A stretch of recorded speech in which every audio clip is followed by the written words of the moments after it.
قطار نووا به بخش ششم تحلیل سریال کره‌ای 9 پازل اومده. در این بخش سکانس و دیالوگ قاتل و اینا رو بررسی میکنیم. در این سکانس بسیار زیبای سریال این دو نفر در مورد زندگی عادی و خوبی که قاتل میتونه بازم بهش ادامه بده صحبت میکنن. اینا بهش میگه که بازم میتونی که به زندگی قشنگی بری و ادامه بدی، اما اون میگه که من دیگه دلیلی برای زندگی ندارم، اصلا نمیخوام زندگی کنم، کاری ندارم که بخوام انجام بدم. در واقع اینطور بگیم این شخص رو بقیه به جای رسوندن که دیگه هیچ لذتی توی زندگیش نداره و مرگ رو ترجیح میده به اینکه خودش و تنفر وجودیش و تاریکیش رو تحمل کنه.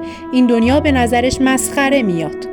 وقتی که کاراگاه میاد و میخواد بگیردش خیلی جالب نگاهش میکنه، انگار که داره بهش میفهمونه من خودم به جایی رسیدم که سخت‌ترین مرگ رو انتخاب کردم.